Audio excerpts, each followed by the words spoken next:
1,000 square kilometers. That's not a number, that's a wound.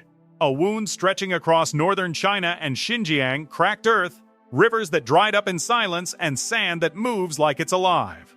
Moving slowly, deliberately, swallowing everything in its path. China threw 66 billion trees at this wound, and the desert kept coming. Because here's what they didn't understand, or maybe what they didn't want to admit.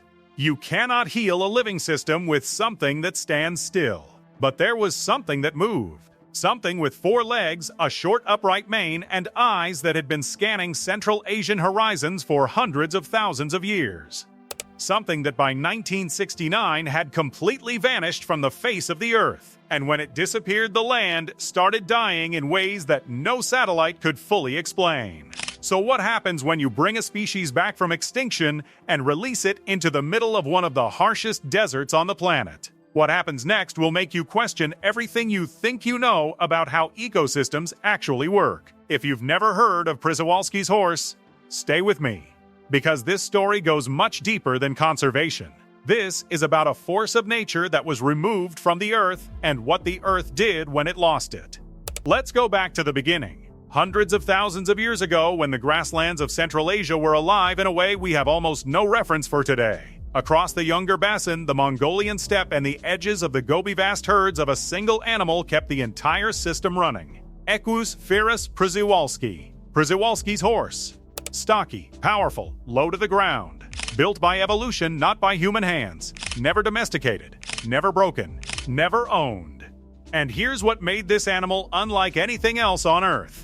Its teeth and jaw muscles were specifically evolved to graze on low-growing, nutrient-poor, dry grasses, the exact kind of vegetation that no livestock will touch. Sheep won't eat it, cattle won't eat it, domestic horses won't eat it.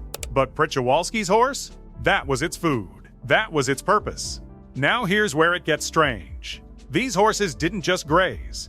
They moved in a pattern, a very specific, almost mathematical pattern. Ecologists who studied their movement decades later gave it a name, a fractal pattern. Their hooves covered the land in repeating bands, a few meters here, several kilometers there, never staying long enough to strip one area bare, never leaving one patch untouched long enough to go stagnant.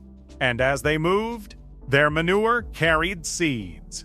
More than 20 species of native plants, seeds that cannot travel without a large herbivore carrying them. Their urine deposited nitrogen and phosphorus directly into the soil. Their grazing, unlike livestock that pull roots out, cut horizontally, encouraging grasses to grow back denser, thicker, stronger. Beneath the surface, soil microorganisms fed on what the horses left behind. And those microorganisms held the moisture. And that moisture fed the roots. And those roots held the sand in place. This horse wasn't just living on the land. It was running the land. And then, slowly, then suddenly, it was gone. Imagine you're a nomadic herder in the late 19th century. Famine has come. Your family hasn't eaten in days. And there, moving across the open plain, a wild horse herd. What do? You hunt. And so did everyone else. Between the 1870s and the 1940s, hunting pressure on Przewalski's horse escalated across Central Asia. But hunting wasn't even the worst part. At the same time, expanding agriculture was cutting through ancient migration routes. Fences went up, roads were built, plowed fields split the open steppe into fragments. A herd that once moved across 60 kilometers of open land suddenly found its path blocked, forced into a smaller and smaller territory. Livestock moved in and began competing for the same sparse vegetation. Shrubs were cleared for firewood. Groundwater tables dropped. Overgrazing by domestic animals ripped grass roots out of the soil, roots that had held the land together for millennia.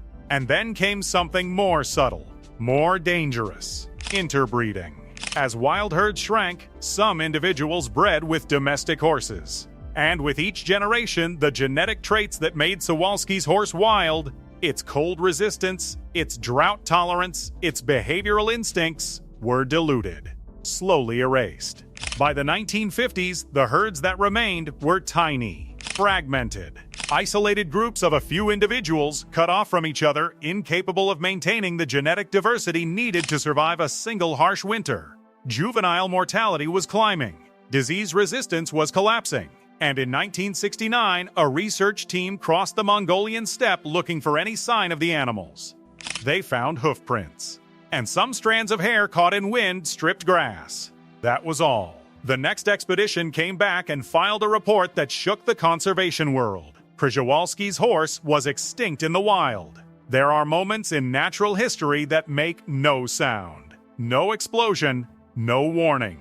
Just one morning, across a vast and ancient land, silence. A silence that, once you understand what it meant, is more terrifying than any disaster caught on camera. Because when those horses stopped moving, the land stopped breathing. But here's the question nobody was asking in 1969.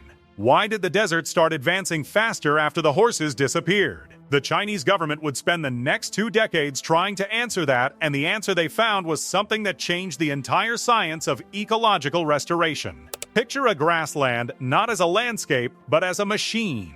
A machine with layers. The top layer, grass and vegetation. Beneath it, a network of roots. Beneath that, soil microorganisms. Billions of them. Invisible. Critical. The layer that determines whether water gets absorbed or runs off. Whether nutrients cycle or die. Whether the land lives or becomes sand. Wolves regulate prey populations.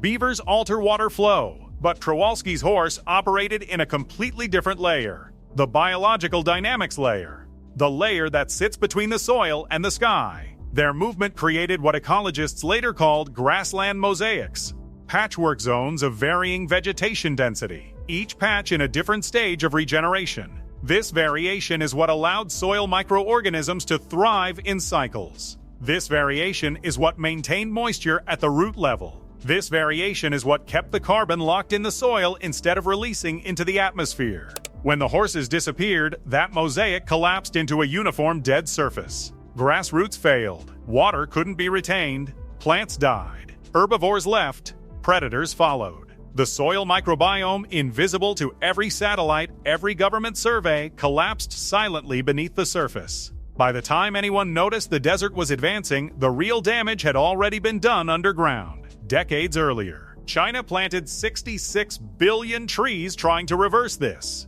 And here's what happened. Many of those trees died. Because trees planted in dead soil, soil with no microorganisms, no moisture retention, no root structure, they don't survive. You cannot plant life into a dead system and expect it to hold. A scientist in Beijing reportedly said it plainly in an internal review meeting in the early 1980s, "We are planting trees in a graveyard. We need to resurrect the soil first."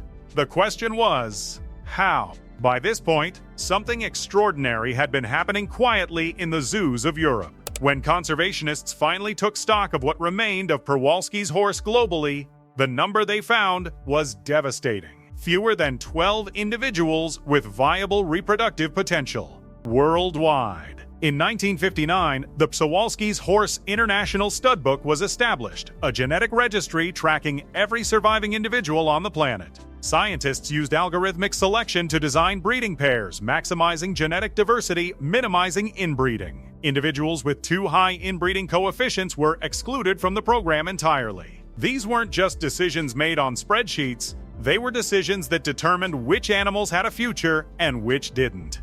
Some within the conservation community argued openly, what's the point? A species with almost no remaining wild genes, kept alive in captivity, is it even still wild? Is restoration even possible? Or are we just preserving a biological artifact? Others held a different position. Nature doesn't need a perfect chance. It only needs a small one. In 1986, China made a decision that no other country had attempted. They would take 18 horses, sourced from facilities in Germany, the United Kingdom, and the United States, and release them into the Junggar Basin in Xinjiang, the very land where the species had once roamed, the very land that was now one of the most rapidly desertifying regions on Earth. This group was designated Junggar Herd 1. Individual horses were tracked by code 6H013, 5F122, each one a carefully selected genetic profile.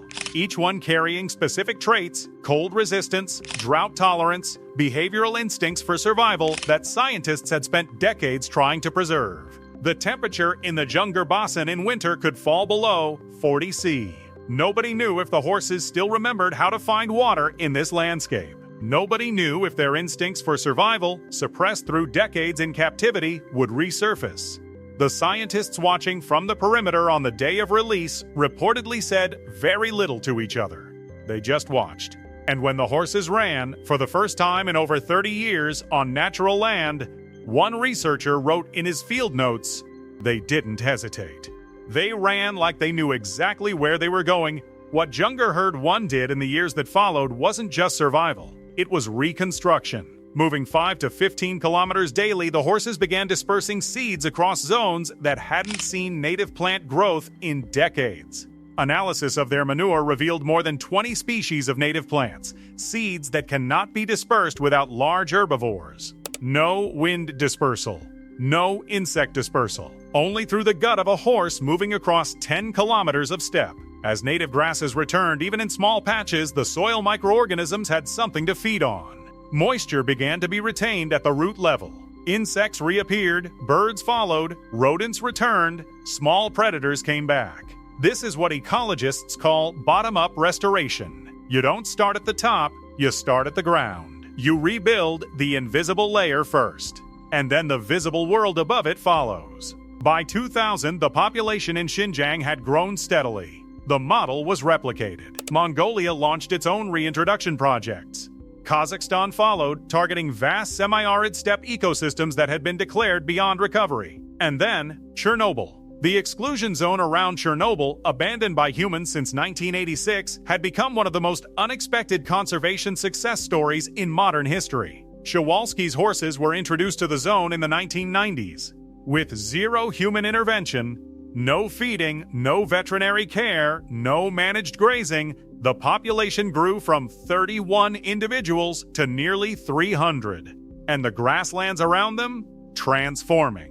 Dead zones, soil where the microbiome had completely collapsed, were showing signs of recovery. Measured, documented, mapped. Here's what the Przewalski's horse story actually tells us, if you're willing to hear it. The collapse of a single species doesn't just remove one animal from a list. It removes a function from a system. And when that function disappears, the system begins to fail in ways that are almost impossible to reverse through human technology alone. 66 billion trees couldn't do what 18 horses began doing in 1986. Not because trees aren't valuable, but because trees stand still. They cannot move seeds 10 kilometers. They cannot deposit nitrogen directly into degraded soil. They cannot create the mosaic patterns that keep a grassland microbiome cycling. Life requires movement. And now, according to predictive models developed by Central Asian ecologists, if Przewalski's horse populations continue to grow at 8 to 10% per year by 2040, a naturally stable population of 3,000 to 5. By 2050, models suggest that desert edge expansion in affected zones could slow by 20 to 40%. Not because of any human intervention, but because of biological momentum generated by a species that was supposed to be gone. Areas that scientists had classified as beyond recovery, soil with no microorganisms, no root structure, no moisture retention, are now being mapped for signs of return. The land is beginning to breathe again. Not because of what humans built, because of what humans finally had the wisdom to bring back. There's a question that stays with me after every story like this one. How many other species, ones we haven't saved yet, ones sitting right now on the edge of extinction, are performing functions inside ecosystems that we cannot see, cannot measure, and have no technology to replace? How many deserts are advancing right now because of a disappearance that happened quietly, decades ago, and nobody connected the dots? Przewalski's horse was declared extinct in the wild in 1969. By 2050, it may be one of the primary reasons Central Asia doesn't become an uninhabitable wasteland. Think about that, and ask yourself, among the species we are losing right now, which one is the missing link that no tree can replace? We'll be back with another story that the surface never shows you. This is TriWise.